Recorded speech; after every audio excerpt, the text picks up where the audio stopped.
see everybody here. This is the start to our business boot camp. Looking to kick this off. It's going to be a great event. We have tons of really great speakers, topics, and a couple CEUs, a couple of interviews. So I hope you enjoy this. This morning, we're going to start with Blanco, the kitchen water hub beyond the sink and faucet, today's CEU. And I want to introduce our host, Pamela Hammersley. Hi, good morning, everyone. Thank you so much for being here. Again, I'm Pamela Hammersley. I'm the Blanco showroom manager for the West Coast.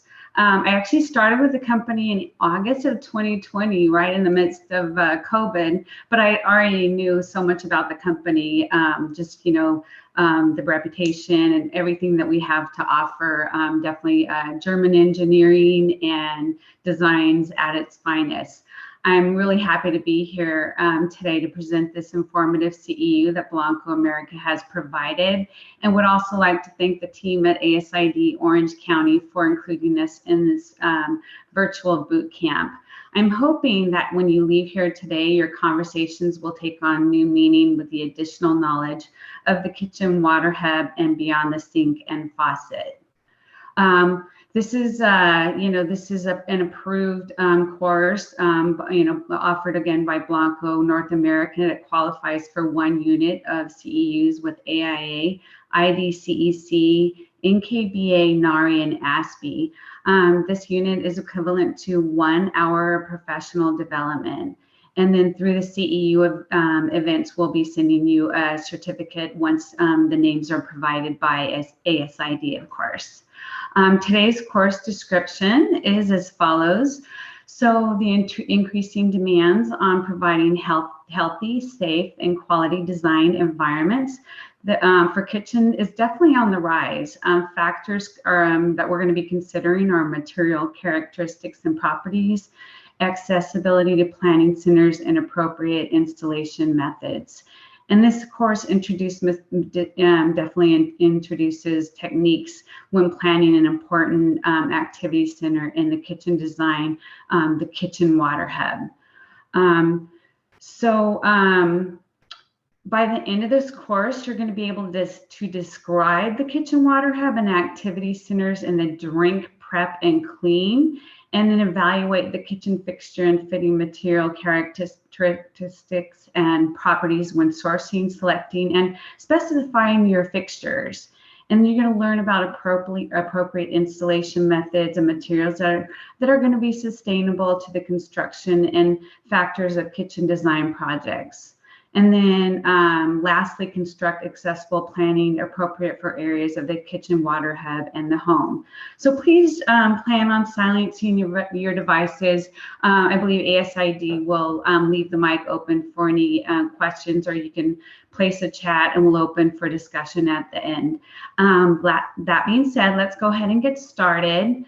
So the kitchen water hub is an activity in the kitchen. Homeowners are really spending a lot more time in the kitchen sink than any other area of the home. You're going to have, a kitchen area that's going to, encompass, like eating, drinking. It could be an office space. It could be school. So just so many different setups in the kitchen these days. So traditionally, the cleanup center is where these activities and tasks occur in the kitchen. However, modern planning states that these activities may be in a primary or secondary center within the kitchen plan arrangement. The kitchen water hub identifies 3 key clusters of activities, as you see here: drink, prep, and clean. So then, according to the experts, 65% of designers are seeking integrated large areas for cutting and prepping fresh foods. 54% of designers are seeking water conserving faucets and dishwashers. And then 59% are seeking kitchens for all skill levels and generations. Many designers select oversized sinks, and then 61% desire a single bowl. And since the start of COVID-19, more homeowners are cooking at home. 77% of designers are looking for technology solutions with their kitchen faucets. And this information was obtained by NKBA's 20 and 2021 Design Trends Report. So moving into the prep, the drink area of this, this element of the kitchen water hub provides users with easy access to fresh, clean, and potable drinking water through the kitchen faucet. And then it focuses on water delivery. It could be filtration, convenience equipment, and faucets. And then just encompassing the fresh drinking water, water filtration equipment, just even, like water, point of use water heaters or hot water tanks, single lever faucets, and then motion assistant faucets.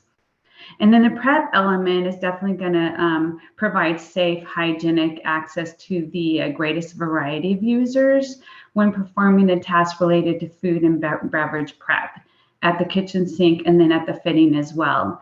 So the prep is an essential element for creating the kitchen water hub. It should be accessible to the widest variety of users, including children and the elderly, adaptable for their needs and uses. And, it should be a clear and unobstructed work zone, and then well-planned, taking into consideration a variety of installation methods. And then the clean aspect would be low maintenance and accessible hand washing, self-cleaning, and household degreasing. Cleansing activities as fundamental functions of a kitchen sink and fitting. And then it also considers the personal hygiene of food washing, food safety, and ease of maintenance by the use of safe sink materials that are easy to maintain and clean, materials that are going to repel water or are hydrophobic, not fearing water, and then provide access to the widest variety of users when cleaning and easy to use as well. So we just talked about, the drink prep and clean aspect of this. So, maybe, before we move into this next section, maybe you can put in the chat where you were born. I'll go ahead and start off. I'm from Columbia, South Carolina. So we're going to move into the kitchen sink fixtures area. So this is going to encompass sinks that are stainless steel, fire clay, cast iron, composite plastic, and then composite stone. And then we're going to be using icons and descriptions in the next pages. So you have sink material properties that are hygienic, food safe material that repel biofilms, that are impact resistant, and they withstand the user's abuse. They're chip and dent resistant, hydrophobic, repelling water, and then maintenance, again, ease of maintenance.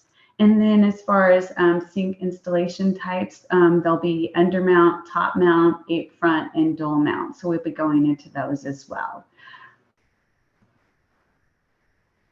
As far as the stainless steel characteristics, stainless steel is manufactured using a press mold or by welding seams or joints together. It is heat, stain, corrosion, and chip resistant. It can be a little bit more noisy, so additional sound dampening panels will reduce ambient noise for users who may be, hearing impaired or have cognitive impairments. And then also with open kitchens that are combined with other living spaces, it's really good to have a more quiet sink, especially when using the faucet and the garbage disposer. And then stainless steel is hygienic and recyclable, as you see here. And then stainless steel has a wide range of available pricing, and it's going to depend on its properties and the quality of the manufacturer. For example, press mold sinks are more economical than welded sinks. And then with stainless steel, all sink installations are available, as you see by the icons there on the bottom. And then going into the properties of stainless steel, 80% is chromium, providing the corrosion resistant that's making it stainless. And so depending on the manufacturer, 8 to 10% is going to be nickel, which adds to the silver-like shine that you see in these sinks. And 300 series steel is non-magnetic, and then 304 series stainless steel is preferred over other variants because it has a higher degree of tolerances and temperatures, and then also the household cleaners and other conditions. 18 gauge is going to be the most common thickness at 1.24 millimeters thick, and then 16 gauge thickness is 1.5 millimeters thick. The polish on stainless steel, it's going to vary from luxurious stained satin finish to a more refined brush finish, which can be more matte. And then the way a sink is polished can affect the severity of its grooves, which can make it more or less easy to clean. So most manufacturers are actually going to offer a limited lifetime warranty. So here are some examples of the polished satin finish and then the refined brush finish. Also, we talked about the sound deadening panels, so those can be provided by various manufacturers. And then here's just a process of seam welding for some of the more contemporary square sinks.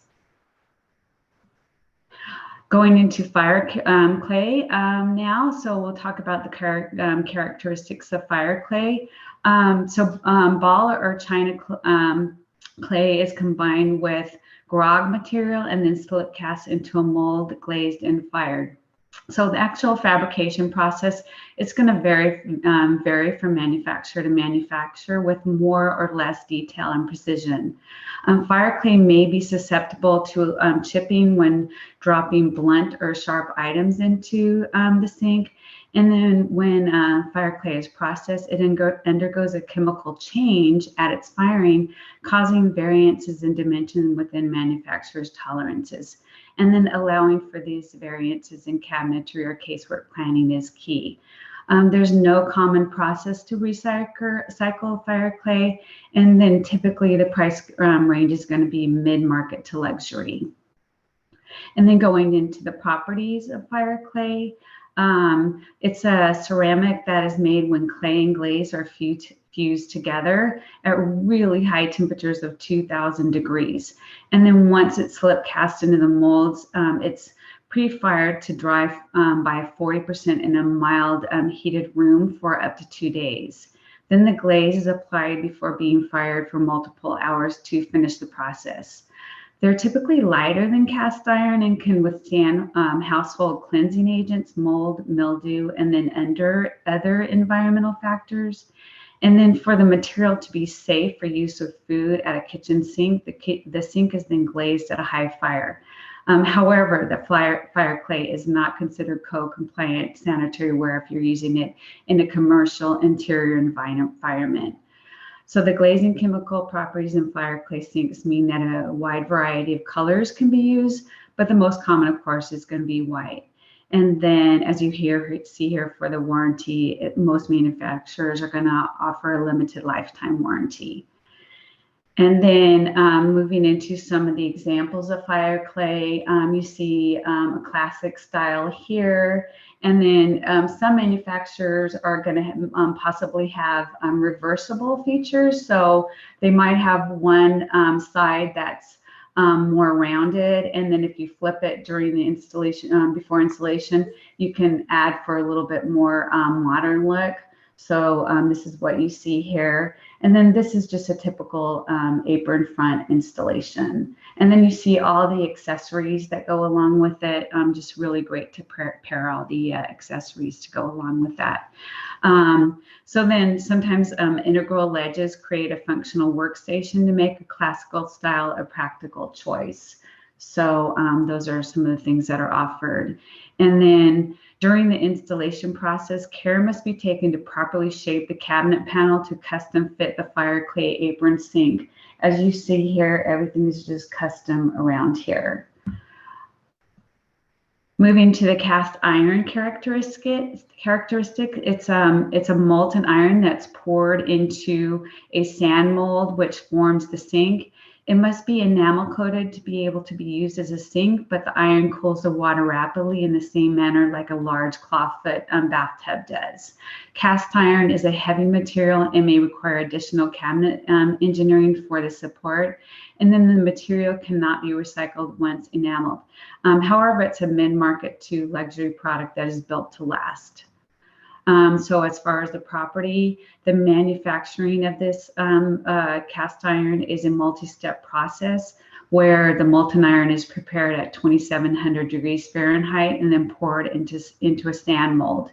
And then it's used to be then prepared to a powder coated and refired at 1,250 degrees Fahrenheit. It's one of the heaviest zinc materials, so it often requires additional support, as mentioned before. And then it is susceptible to a little bit more wear over a longer period of time, but the powder coating is not going to be, it is not stain resistant and may crack or glaze over time, which eventually may cause rust to appear due to the break in the metal. And then cast iron is available in a wide variety of colors, from white to deep and rich colors. And most manufacturers offer a limited lifetime warranty. Examples of cast iron shown here with some of the thicker rims, and then offering the inside color, inside corners very soft. And then you see integrated drain boards there on the cast iron. So, you know, since the edges are a little bit more rounded, it is a little bit more difficult to achieve the modern look. That it's definitely a softer look. So it's more of a classic vintage style, especially with when you're seeing the integrated drains or washboards there on the right side.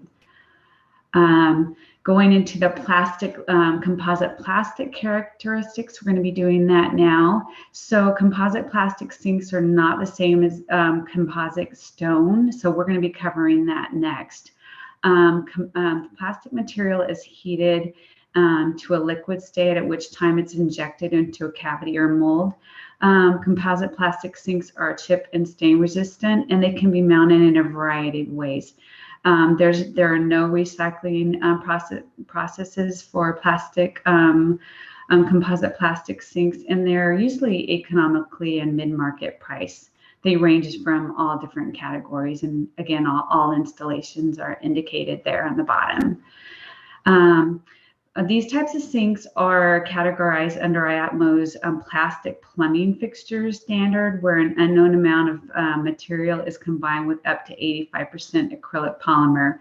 There's a large variation between manufacturers that are producing these.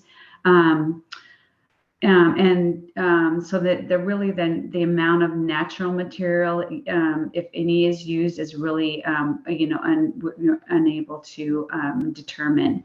And the material is going to be lighter. I mean, it can be installed with a variety of surfaces, but its manufacturing testing for heat, impact, and hydrophobic properties is inconsistent, keeping this material in the plastics category. And then finishes are going to vary. Often the finish color is not shown all the way through due to how the colorants are added during the manufacturing process. Most manufacturers are going to offer a limited lifetime warranty on these. So here's some examples of integrated drain surface options. So there's, again, we mentioned a variety of installation methods, and then they may be fully integrated in with the surface. So that's kind of a great look here, just being able to combine the surface here. And then top mount installations are shown here. And then you see, you see a cutting board integrated into the surface as well here. So sometimes it can be called a solid surface or cultured marble. And again, they're shaped to be sometimes shaped to be integrated as a bowl, and a countertop as one. And then going into the characteristics of these composite stone sinks now that we discussed previously. Composite stone sinks are a newer category in the manufacturing process. It's created under strict patented protocol in which raw liquid acrylic pigments and quartz sand, the hardest element of granite, are pre-mixed and injected to the temperature-controlled mold, giving consistency and shape. So it's going to last, a lot longer, adding to a lifetime of sustainability. The composite stone material combines raw liquid acrylic pigments, quartz sand, and then incorporated into a homogeneous mixture and then injected into a temperature-controlled mold. Composite stone sinks are chip, stain, and heat resistant and can be mounted in a variety of ways. There unfortunately is no recycling process, but with this category, they're highly durable and it's a long-term investment. And these sinks are usually priced between mid-market to luxury, and then all installations are you're capable of doing all installations. And then as far as the properties, they have up to 80% quartz sand, which is the hardest element of granite. Blending them with color pigments, a high-end acrylic matrix, silicone, non-stick fluoropolymers, functional minerals, and then sometimes mica is used as well. The finished material is lightweight but dense. It makes it hygienic because it's non-porous and it gives a hard surface that's that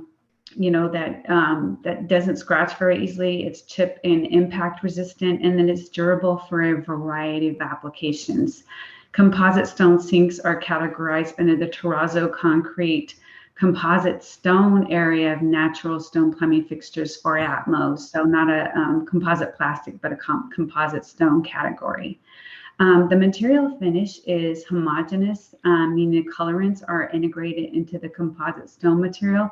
So the color is going to be solid all the way through the entire sink. And they're available in a wide variety of colors, and they offer a limited lifetime warranty. As far as some of the properties, they're food safe, non-toxic, making food preparation a breeze. And then the surface will not take on any flavors or any odors of your food because it's non-porous and hydrophobic, as we mentioned before. It's going to repel the accumulation of biofilms, and it's tested to be 98% resistant to bacterial growth. Is really important right now during COVID. And then all of the sink materials is one of the most low maintenance.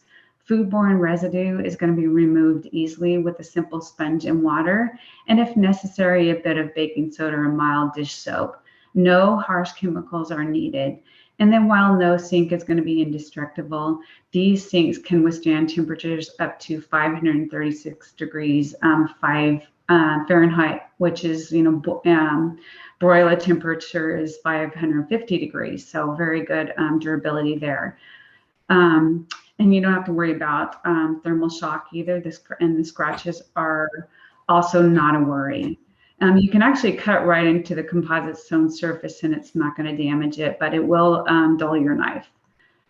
And then this is a comparison chart, which just gives all of the items that we just discussed, the different categories: the stainless steel, the fire clay, the cast iron, the composite plastic, and the composite stone. And then just the different installations, the undermount, the drop-in, the farmhouse, the dual mount, and then just the processes and the material. All that information is available on the sheet. So if you're interested in obtaining this sheet, just put your information in the chat and we'll make sure we email this to you.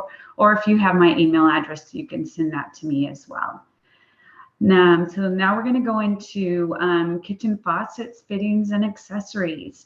So we're going to be talking about single lever faucets, bridge faucets, motion assist faucets, soap pumps, cutting boards, accessories, and then organic receptacles as well. Going into single lever faucets, you see here that they're preferred over bridge or wide spread faucets because of ease of use. They're easier to clean. They're single hole and often incorporate the spray and pull down spray hose, as you see here. And often there's semi-pro faucets are still single lever, but they do include a docking arm where the spray nozzle is attached to the fixture itself. In addition, many building codes require a single lever faucet in a kitchen. Also, many building codes such as ADA require a single lever faucet in the kitchen accessibility. Then low flow faucets reduce water consumption and use. And then faucets with spray and stream options are adaptable to a variety of users. Solid brass construction is used with ceramic disc cartridges, and then braided hoses are the most durable and have a longer cycle of use. There are a variety of finishes, of course, for single lever faucets, so many different finishes to choose from, and most manufacturers are going to offer a limited lifetime warranty. And then going into the bridge faucets, they say the bridge faucets may have some of the same features that we just discussed as single lever faucets. However, because they require both valves to be operated independently with both hands, this means a little bit more risk of scalding. And then the needs of a variety of users would not fulfill accessibility needs. It's more of a little bit more of a traditional look as well. So, some of the same features, low flow faucets, faucets with spray and stream options, and then solid brass constructions, again, have the longer cycle of use, and just so many different choices in the finishes as well. And then going into the motion assist faucets, which have become really popular during COVID. And so while these faucets may have many of the same features as the single lever faucets and some of the bridge faucets, they're most adaptable and accessible to the widest variety of users.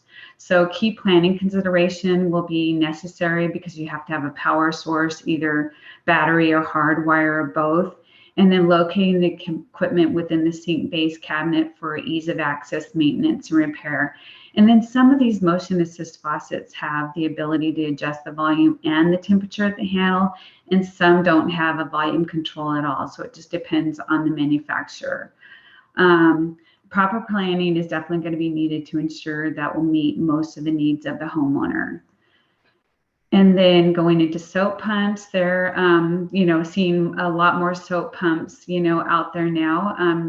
Everybody washing their hands a lot more frequently. So these are definitely considerations in the kitchen water hub, and they're going to work well with their location on the work surface adjacent to the faucet, which we'll cover definitely in a little bit. But also whether the soap reservoir can be refilled from the work surface or from the underneath the sink. This poses some accessibility concerns for most users. And then soap pumps are planned adjacent to the kitchen faucet, as I mentioned before. And so most of these will have a solid brass construction, but there are plastic components within the fittings. And then there are a variety of finishes to match the faucets, and they offer a 1 to 5 year warranty. And then going into cutting boards, accessories are just, so important with all the planning. So really make a really great part of the workstation, and they're great additions to the water hub. These accessories increase the ability to use the activity center and perform a variety of prep and cooking tasks. They could be wood, they might be glass, or they might be plastic, and they're usually pretty easy to clean. And then colanders are going to help organize the preparation tasks of the kitchen sink, and they can be planned in the process. Floating grids are really great, and they really are a great addition. They elevate the base working level of the sink bowl, and they create more accessible space, and this is really appealing to a wide variety of users.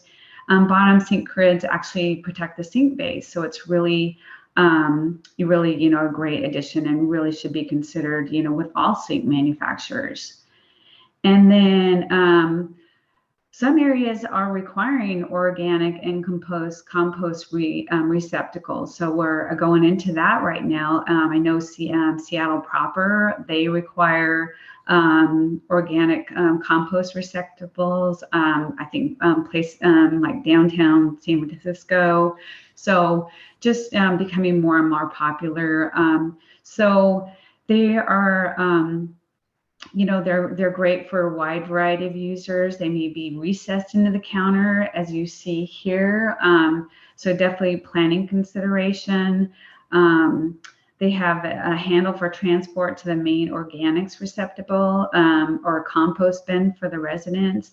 Again, they can be made of stainless steel. They're non-porous, hydrophobic, and actually dishwasher safe.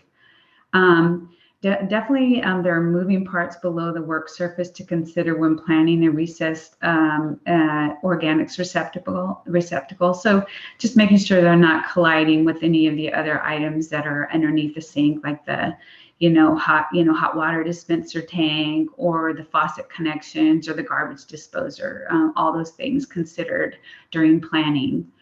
So now we're going to go into accessible and planning at the kitchen water hub. So we'll be encompassing approach and access, cabinetry and casework, and then work surfaces as well. So looking here at the approach and access of the activity center, really takes into consideration the forward, as you see here, or the side approach. So clear floor space should be planned for all the activity centers. For kitchen renovations, a clear floor space of 30 by 48 inches should be provided. For new construction, 32 by 52, as you see here on the bottom. And then as far as the recommended size of primary kitchen activity center, a minimum of 36 inches wide by 18 inches deep work zone at the work surface. Consider the planning location to be opposite the dishwasher location and with your organics receptacle within the reach of the user, closer to the front. So you see how it's planned here, not centered, but just closer to the edge. So that's really important to note as well. Going into the approach and access of soap dispensers, consider planning the soap pump between 4 to 12 inches on center from the kitchen faucet. And the location of the soap pump on the left or far right will depend on the user's handedness and their approach or access. Moving into landing zones. So locating the landing zones to the left and right of the kitchen water hub provides task zones that may overlap with the primary activity center and considers forward or side approach or the standing or seated user. 2 landing zones should be provided at the kitchen water hub. 1 landing area of 24 inches wide by 18 inches deep should be provided. And this side is contently the same width as most dishwasher equipment. And then a second landing area of 18 by 18 inches wide should also be considered, and it's usually the width of a compact dishwasher equipment. So consider planning a single drawer dishwasher adjacent to the sink for the best access of a variety of users. And then we're going to go ahead and review the work surface heights next. As far as approach and access, generally we're looking at 36 inches high from the finished floor, as you see here in this area. And then the maximum height of the work surface should be 34 inches high. The minimum height should be 30 inches high. So 30 inches high, the minimum here, and then 34 inches there. So then a recommended maximum 6-inch overall sink depth from top of the work surface to sink floor should be planned, providing a minimum 36-inch wide knee space with exposed plumbing concealed to prevent injury. So consider providing removable, replaceable panels to protect adjacent cabinetry to the left and right and back for ease of use and maintenance due to wear and tear. So you just see here how everything is just enclosed here, so everything is protected, the side panels here, and just this is actually the 36-inch wide knee space. So then going into the cabinetry and casework, sink installation clearances definitely should be planned for. So you see here a couple of different options. So face frame options are shown here, which would be the most common for Europe and shown here for Europe and Canada. For face-to-face cabinetry, add up to an additional 4 inches to the interior dimension of the cabinet, depending on the thickness of the frame construction and possible obstructions like corner blocks. This often means a wider cabinet than initially planned, but it's going to prevent unsightly cabinet modifications on site and having an upset client. European frameless cabinetry will require an additional 3 inches added to the overall cabinet width to accommodate most sinks, as mentioned here.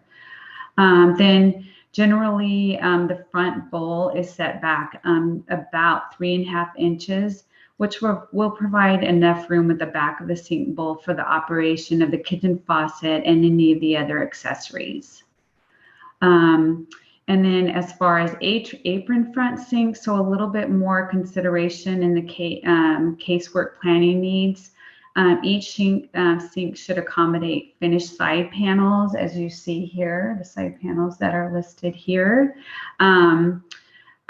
Just really, just really, pretty much more of a custom type fitting. You just want to make sure that everything is well planned so that there wouldn't be any return trip after the sink is in place. So just a little extra hints there.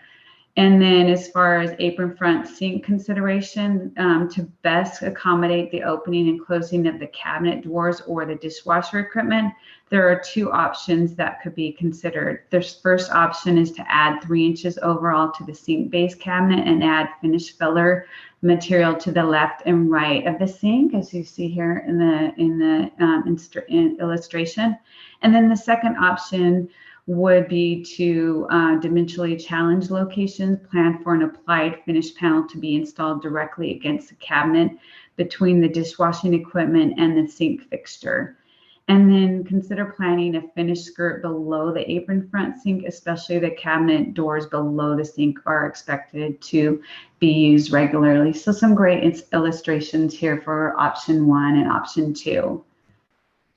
And then planning for supply and shutoff clearances, just making sure that there's clear access to accommodate the water filtration system, motion assistant faucet components. And then we talked about, organic receptacles. And then refrain from planning drawer boxes, accessories, or other components beneath the sink until the final plumbing hookup, because it's going to avoid a disappointed client and costly returns or trips or refunds. And then as far as sink reveals, so all the sink reveals, the positive reveal, the negative reveal, and then the 0 reveal are all mentioned here. So just when you're planning, a positive reveal means the work surface material is set back by 1/8 inch from the inside of the rim of the sink. This is really important if there are additional hanging accessories planned for use, like we talked about, the grids and the cutting boards will be easier to fit into place. And then a 0 reveal means that the work surface material and the inside rim of the sink are flush. Still okay to finish, to be able to accommodate those added accessories. The negative reveal means that the work surface material overhangs the inside of rim of the sink. And this is the least common, and it's definitely a little bit harder to fit the accessories into a negative reveal here, a little harder to clean as well. And then as far as the additional considerations, so when researching and sourcing work surface materials, or as far as countertops tops in the kitchen water hub, all surfaces should be hygienic and food safe. Refrain from specifying a wood countertop in a kitchen with an undermount sink, as the end grain of the wood will expose the sink and would absorb minerals in the water and can turn black. And the wood also expands and contracts, making it a little bit more difficult to maintain a proper seal between the counter and the sink. Then materials that should be require little to low maintenance and need the use of only mild or dish soap for regular cleaning. And then sink materials that are be mindful of some of the approvals like NSF, Green Guard are mindful to be more sustainable. And then just some other case studies. We're going to just be looking to those next. So just some different considerations here. You see just a really great example of a manufacturer with a great looking, modern looking apron front sink.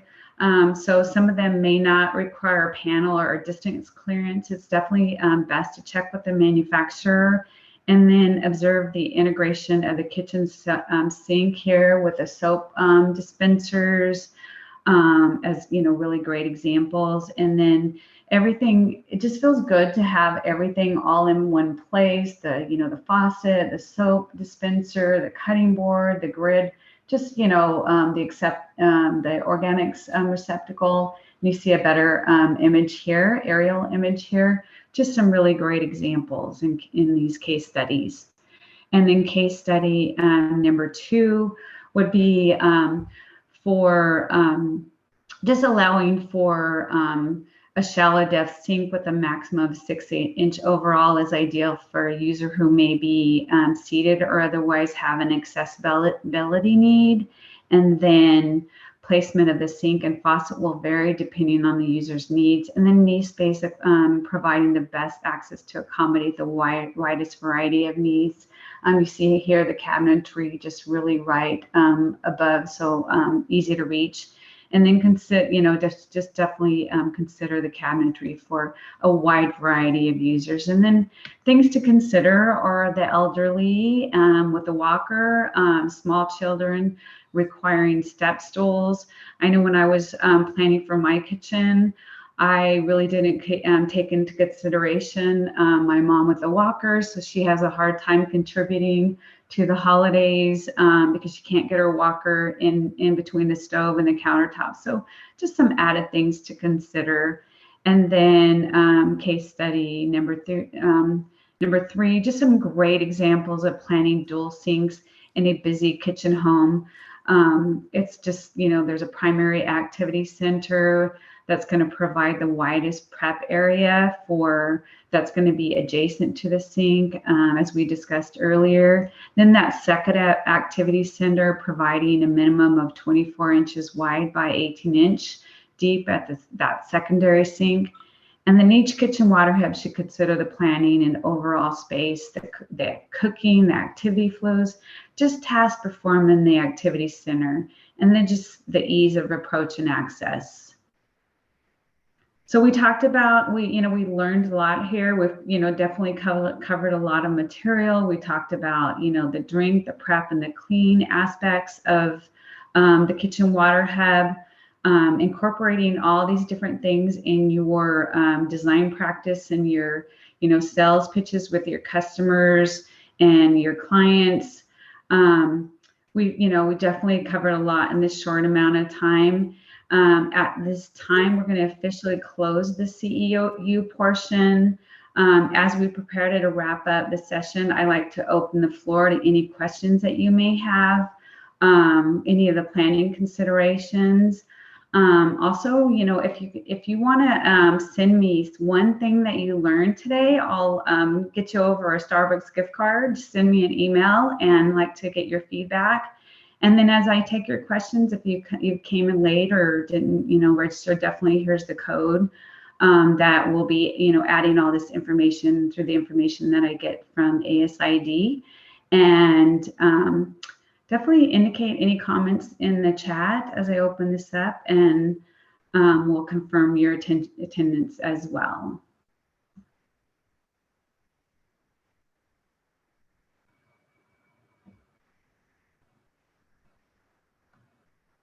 So I'm not able to see any comments in the chat, so I want to go ahead and open this up for ASID if you want to go ahead and make any comments.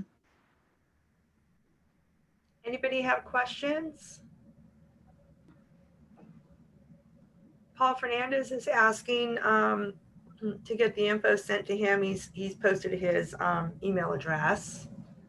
That's great. I will do that.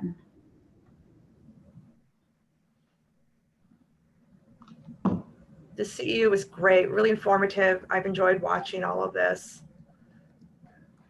Yeah, I definitely appreciate you including us in in your all your activities for ASID. And yeah, if anybody needs anything, just let me know.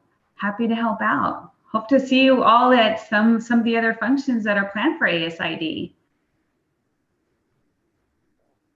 Definitely. Definitely. Yeah, and I know my clients are fans, huge fans of Blanco sinks. So Oh, thank you so much. yeah, that sounds great. Okay, anybody else questions? Nope. Okay.